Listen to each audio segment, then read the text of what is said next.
What if you could take your leadership to the next level, starting today?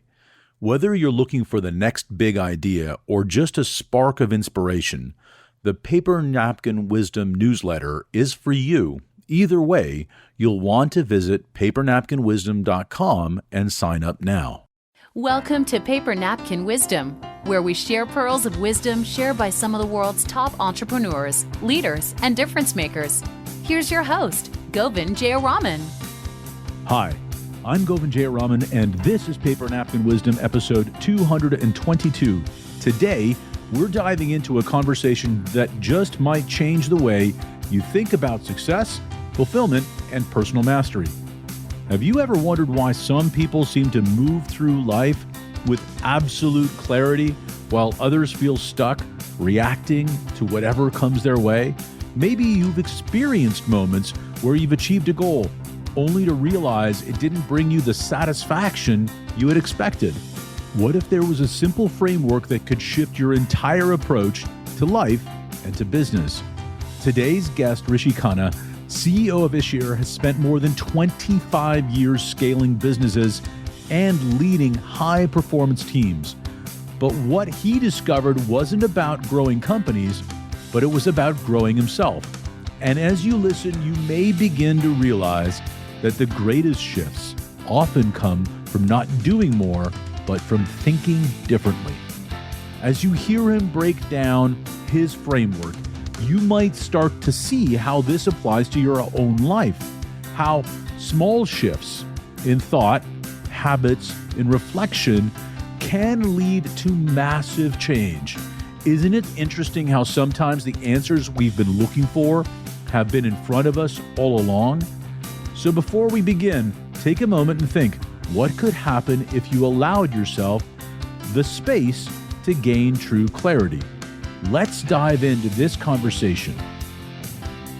Rishi Khanna, welcome to Paper Napkin Wisdom. I'm excited to have you here today. I'm excited as well. This is a long time coming. I thought I'll be on your podcast 10 years ago. It just took 10 years to make it happen. Well, yeah, this podcast is 10 years in the making. Full disclosure, Rishi and I have known each other for at least a decade, if not a lot longer. You were there at the beginning of when I launched Paper Napkin Wisdom. I know we've talked about it many times, and I don't know why. It didn't happen until now, but I'm grateful that it's happening now. So welcome. You shared an incredible paper napkin with me, and I know we're going to have a rich conversation. It has a number of equations on it, let's call it.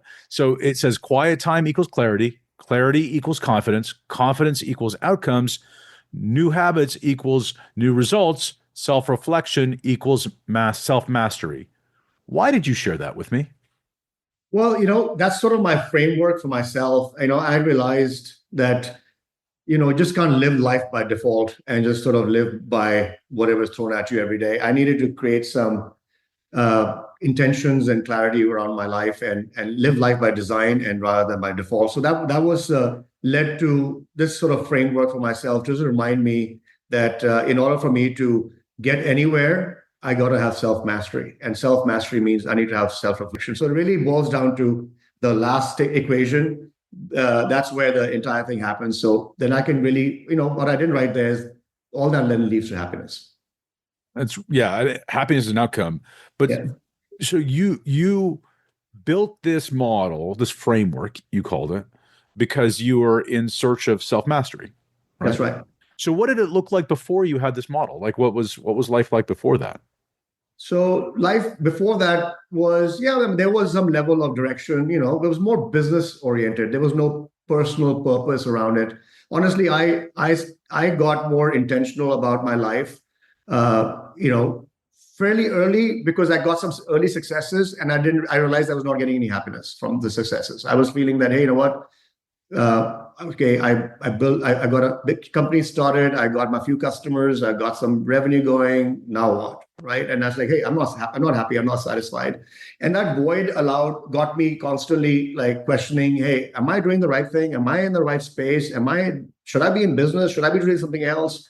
And those questions constantly, I started questioning myself over, led me to realize that there was more to life than just building a business and just paying bills, right? So, and that quest got me to this thing about purpose. Hey, what is my purpose? What am I here for? I mean, why was I even brought into this earth? And if I were to die tomorrow, what would that look like for me? Hey, what should I have achieved in that time frame to say, hey, you know what, I had a fulfilled life? And so I started sort of going in that direction very early. And then, 25 years later, I mean, I've been in business 25 years, and here I am. I feel I don't think I still mastered myself, but I think there's more clarity around it. And I feel that a lot of people achieve this.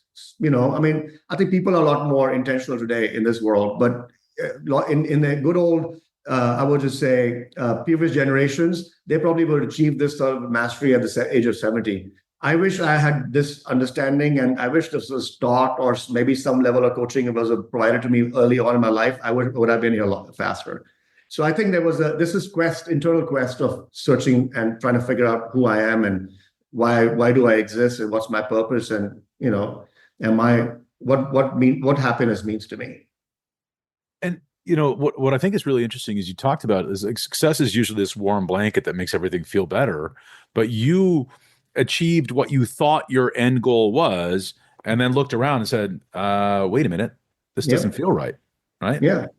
Yep. And a lot of that, I mean, a lot of people go through that early successes, right? I mean, they think material goods and material things are going to bring happiness to you. So when I went and bought my first car, I went and bought a Mercedes. I was like, hey, Mercedes is going to make me happy.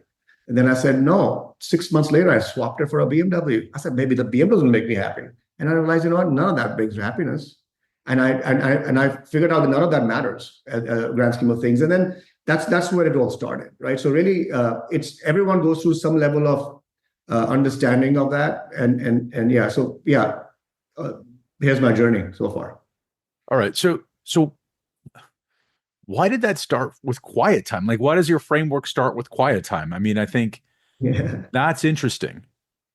Yeah, I think I'm a go and a go-getter always. I cannot sit. I mean, I'm ADD. I cannot sit, and sort of do nothing. You're not sitting now. So. Yeah, I'm standing right now too, but I just can't sit, still. And so I realized that I used to think that go, constantly on the move, trying to achieve big things, constantly talking a big language, whatever. All that makes life, become better.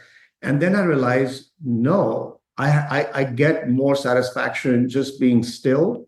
I get more satisfaction just being quiet. And I love meditation, right? I started going into this whole element of seeing that noise does not help you get clarity. It's actually the stillness that gets you clarity, right? And so, but it was a long journey to get there, right? Because I felt that go was the way to do it. So you learned meditation. Mm-hmm. So that you could learn to be quiet, learn to create some quiet time for yourself. Yeah. What was the outcome of that quiet time? Well, when you go still, and I'll give you an analogy of being on a massage table, right? You're still.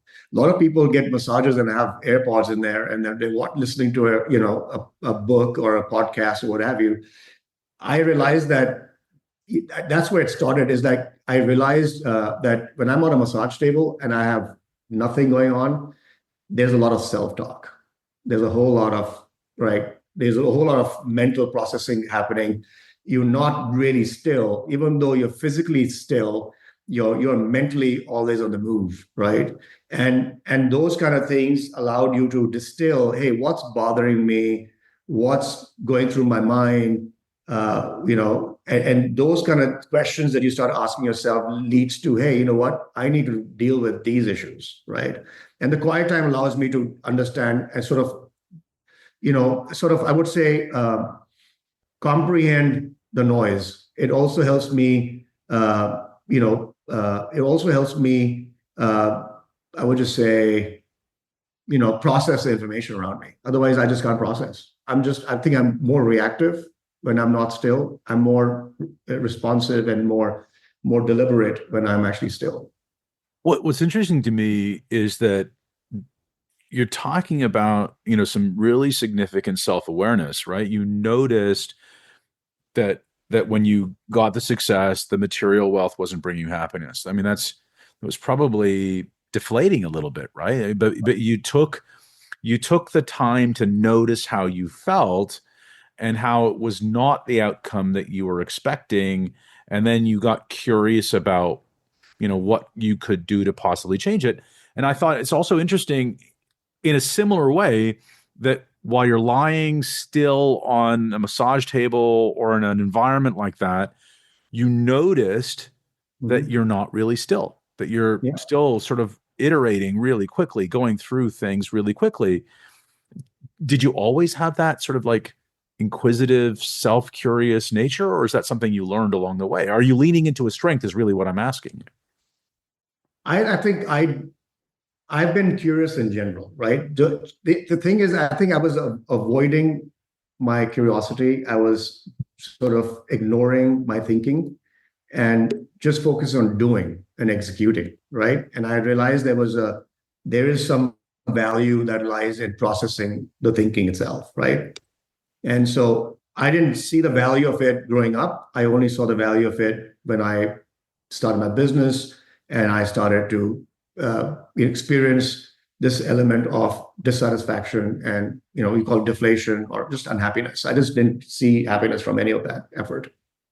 Yeah. So okay, the quiet time you said then in this equation on your napkin equated clarity for you, right? Yeah. Clarity on not necessarily clarity on a decision or an outcome, but clarity on what you were thinking and feeling, how you were perceiving what was happening for you, right? Is that what I'm Right. understanding correctly? That's Okay, right. so and why was clarity so important for you to achieve? Because it led to something else, right? It did lead to something else. It led to hey, dreaming and manifesting a life beyond where I am. So it got clarity towards what I was sort of working towards, right? Because that's what was needed. Because there was a lot of noise. I'm distilling it, but now once I have clarity, then I can put some guardrails around it. Now dream better and be more focused into the world that is going to give me that element of satisfaction and happiness. So becoming more intentional in my mind and driving and be more, yeah, be more clear about the future, and that created a lot of. That's where the decisions came in of saying no to things. You know what I mean? Yeah, and that's so clear, right? Like when we don't have clarity, we don't know what to say no to because we're Right. not really clear on what we said yes to either, right? And that Right. like Yeah. every great yes is defended by 1,000 no's. But if we Right. don't know what we're agreeing to, and we're just going and you said this really well, like you were focused on doing, you're just doing the next thing and doing the next thing on the list and taking care of the to do. And but when you're clear on what you're saying yes to, you get super clear. You give yourself the ability to say no to the things that um, you need to say no to defend your yes, right? That's right.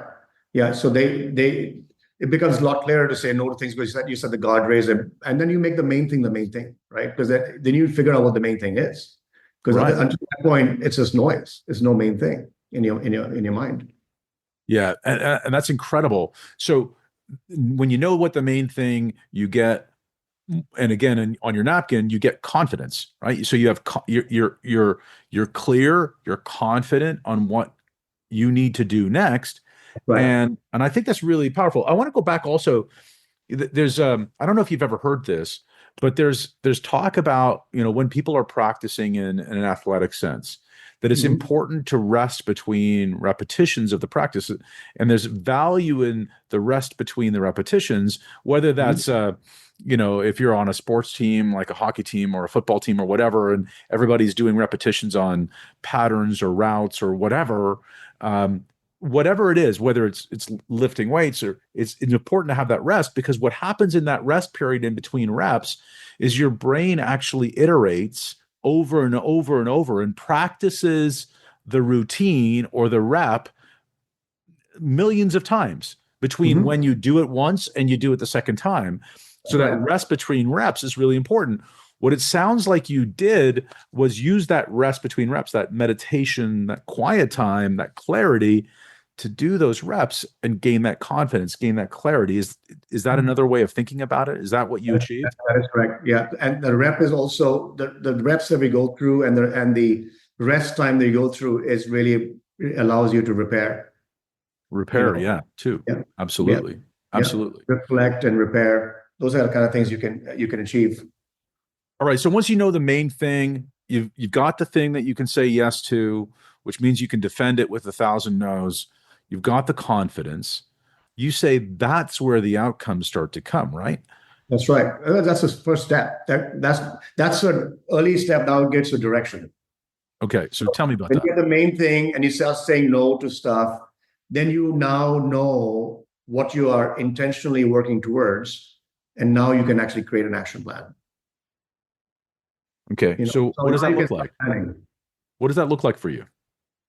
So, for me, it's actually, I do a lot of journaling, and I journal a lot of stuff, and I put together the plan every year for what I want to do, get intentional about, quarterly goals and those kind of things like everybody else does to some degree.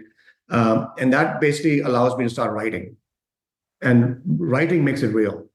Documenting it down and putting on a piece of paper makes that goal, something that I want to now achieve, right?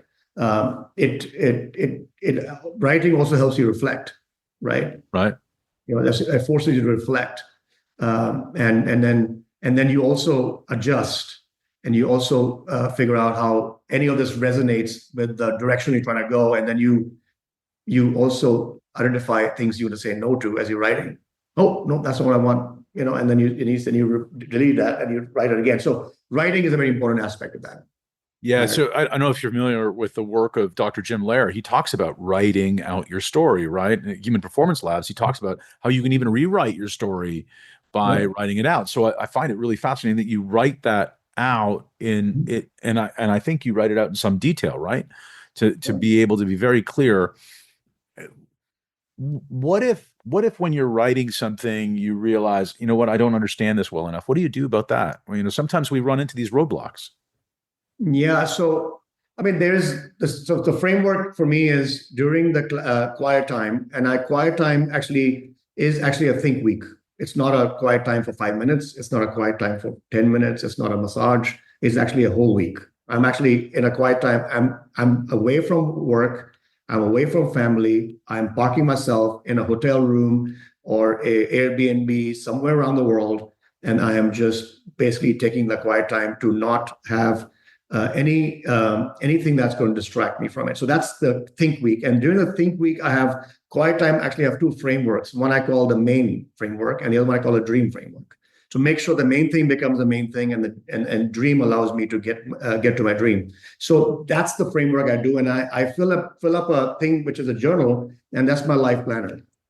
Right. This is my personal life planner, which I also give it out to my team members. And so I fill this up every year. And then I have a plan. So that's what I do in the quiet time.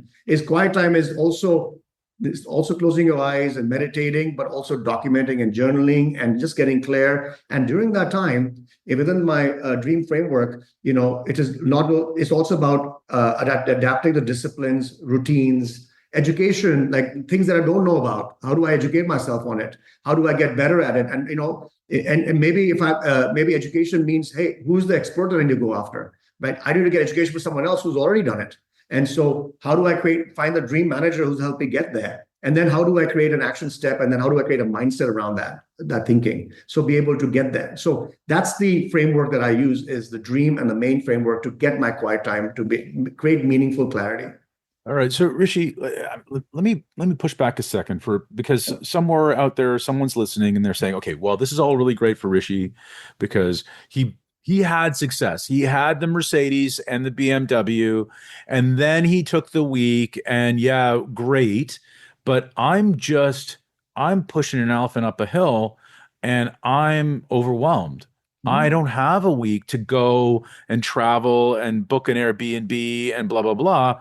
What would you say to that entrepreneur? What would you say to that leader? For that, I mean, it didn't start off with a think week, to be honest with you. It started off with a massage. It started off with a meditation for 5 minutes. It started off with finding the windshield time to think and reflect like everybody else has access to. The question is, we tend to use that time to get into a podcast and listen to music and news and and talk on the phone. I actually chose to just create some stillness, even if it is in the car, right?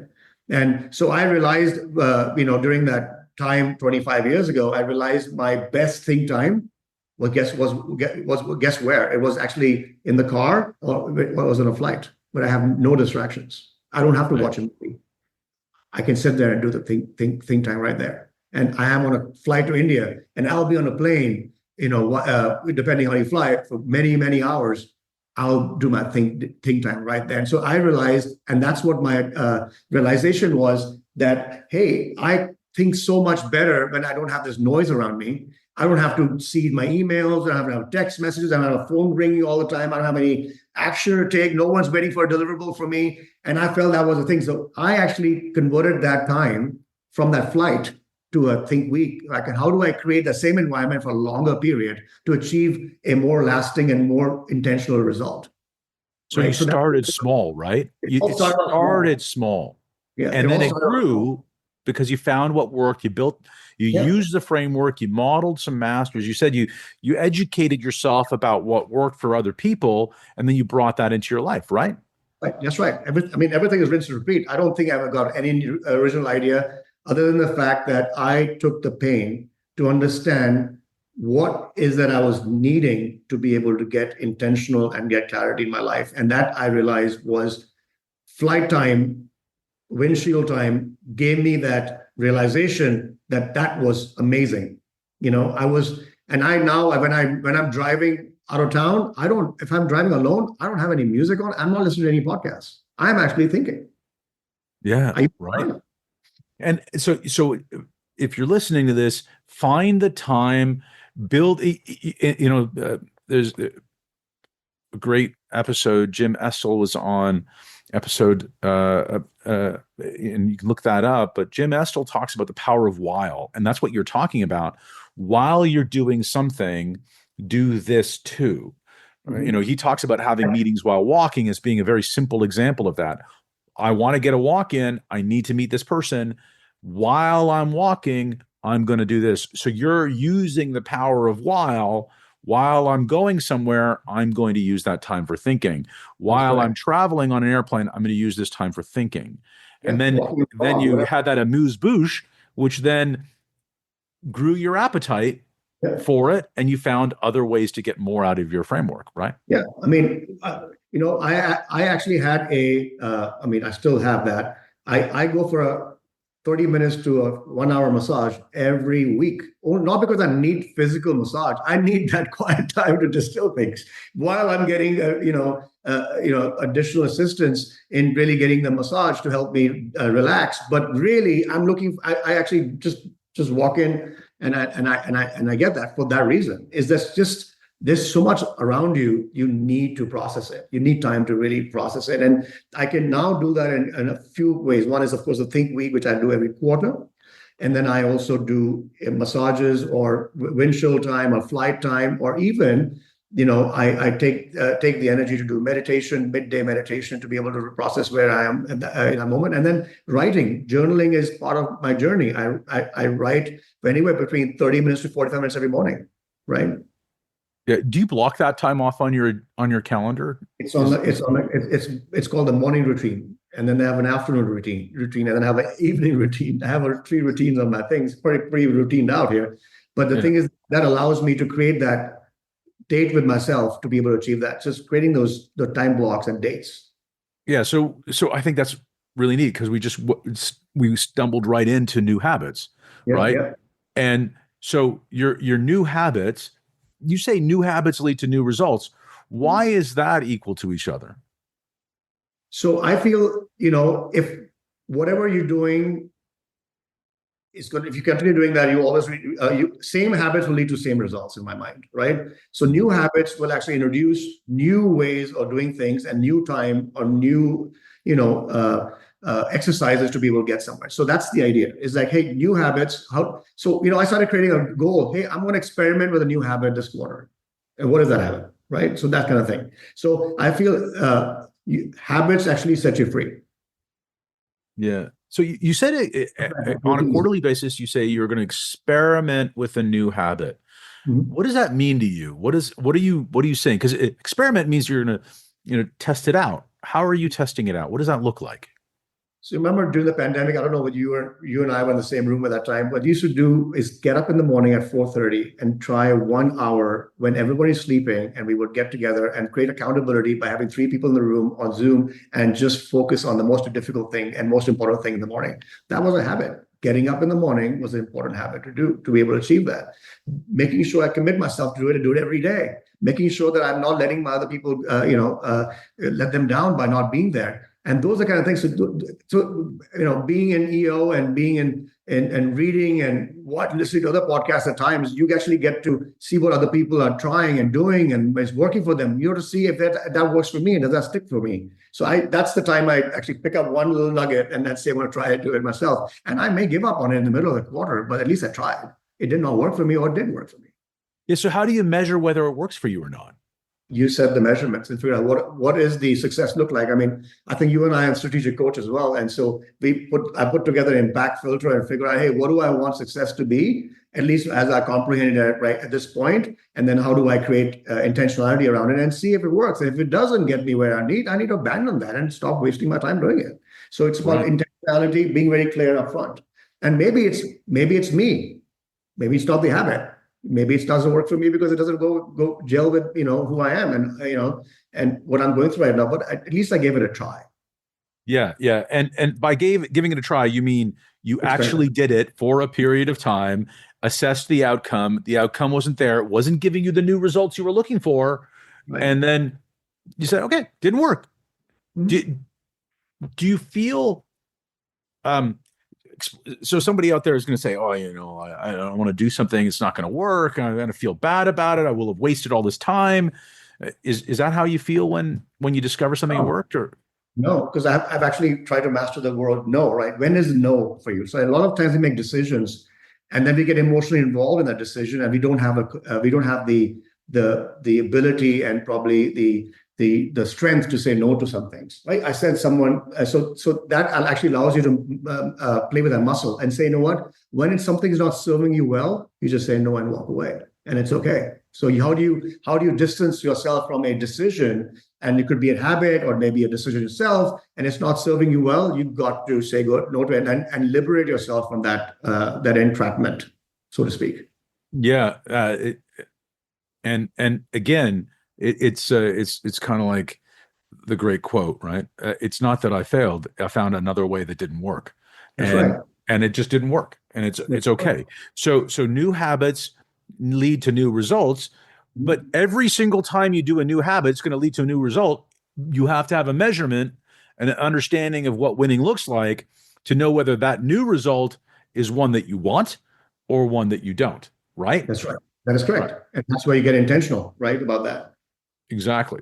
So let's talk about the last equation at the bottom, which is self-reflection equals self-mastery. That's right. Why is that important? So for me, that's important because we need to figure out what's working. Like simple exercise. What's working? What's not working? What do I need to stop? What do I need to improve? Simple exercise, right? As an example. But how do you reflect on your day? And your end of the day exercise, journaling yourself. Hey, what was my gratitude journal? Hey, what did I achieve this week? And what am I or today? What went well? What did not go well? What could I change if I were to change something? What do I change about myself? Right? And so that self-reflection, and then reading a quote from Stoic a book, or maybe reading a mantra from Hinduism, allows you to reflect and so figure out, hey, how does that serve me, right? And that time to reflect and get to go and know yourself allows you to really gain more clarity of who you are as a being, and then get clarity of who what you're made up of. And so that reflection is important, and that only comes through journaling and really taking time to give that. So that's part of my evening routine that I do every evening. And I remember my dad. I used to see him by his bedside before we went to bed, and he would just put his hand on his eyes, and he would just Just be still for 5 minutes. And I used to ask my dad, what did you just do? And he says, nothing. I just reflect my entire day in 5 minutes. And I didn't understand what that meant. Not that I do that, but I have my own little routine where I can do that, and I do that typically before going to bed. Amazing. So when you do your evening routine, you say this sort of self-reflection moment leads to mastery. Why does reflection lead to mastery?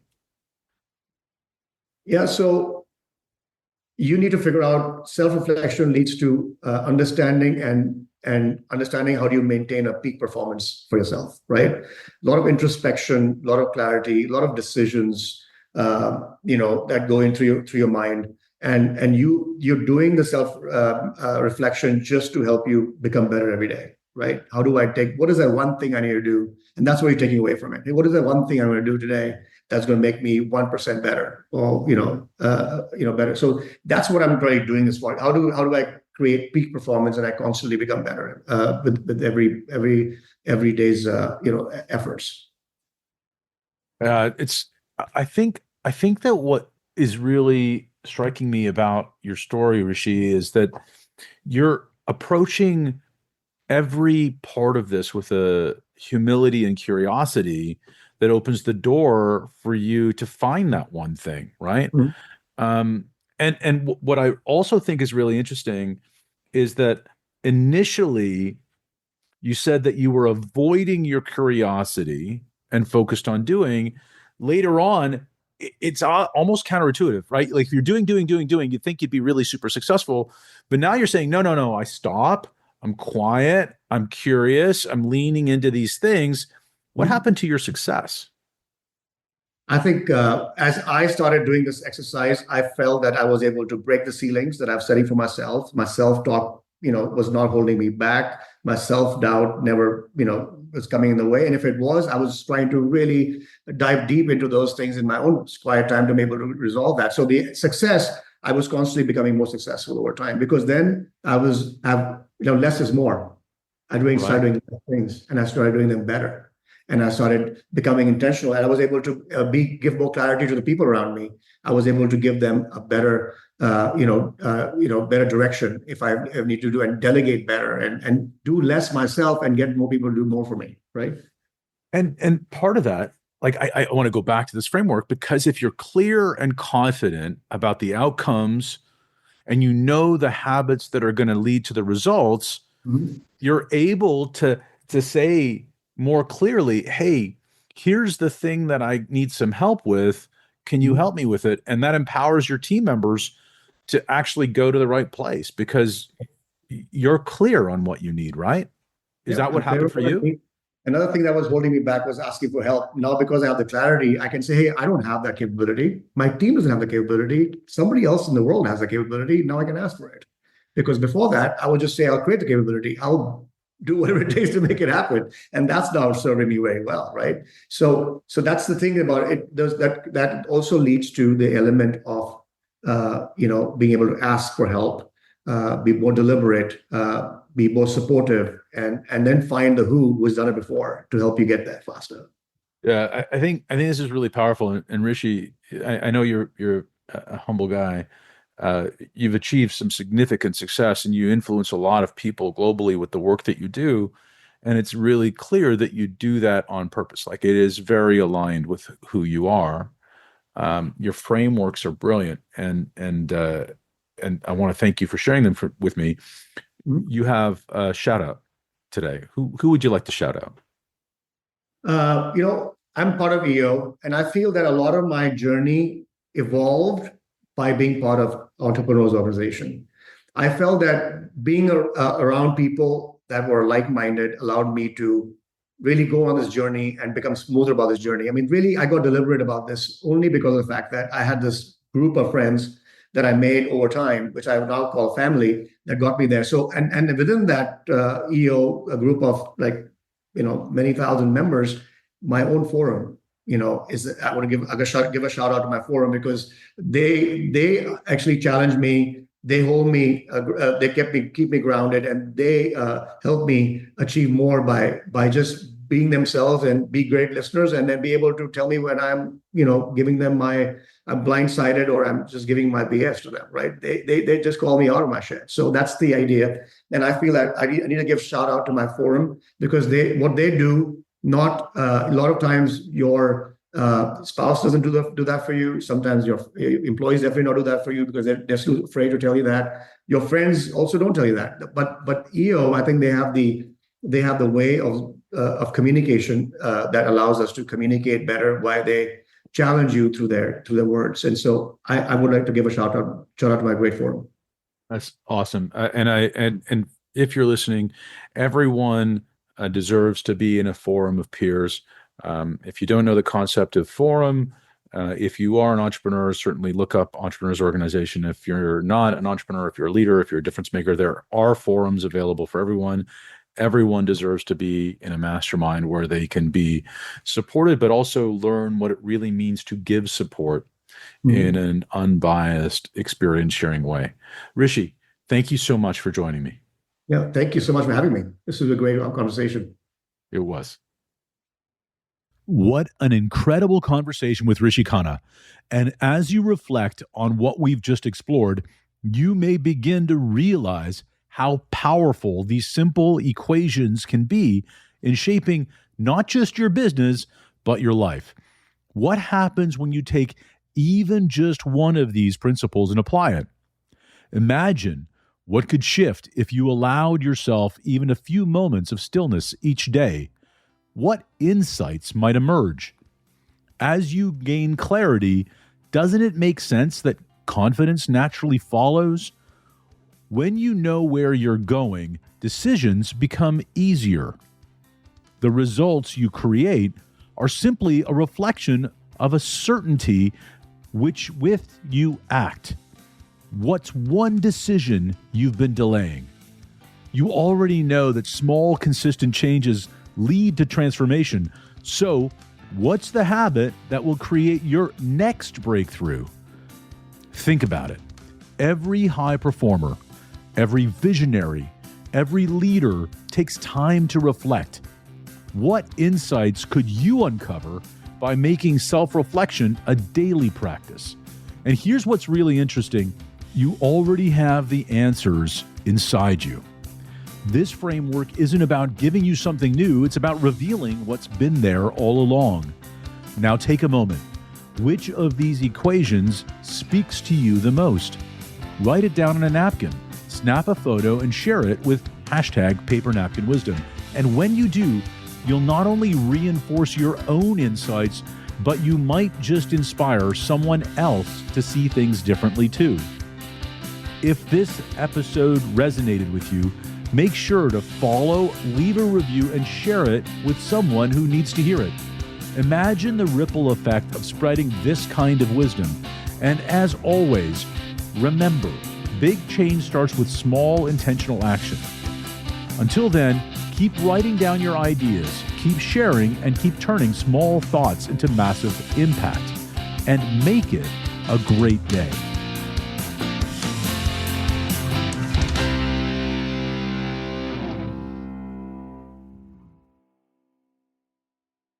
Hey there, Ritual here to give a big shout out to you for making it through the hectic holiday season. The magic of those family moments, that was you. And now there's new milestones to prep for in 2025. This new year, check clean, quality pregnancy nutrient support off your to-do list with Ritual. We've done the research to create science-backed pregnancy support like our prenatal multivitamin, natal choline, and fertility support, all designed to be taken alongside each other. But don't just take our word for it. They're also third-party tested for microbes and heavy metals and Clean Label Project certified.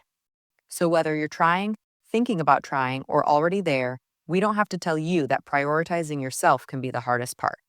That's why we're helping you get started today with 30% off a 3-month supply for a limited time at ritual.com/podcast. These statements have not been evaluated by the Food and Drug Administration. This product is not intended to diagnose, treat, cure, or prevent any disease.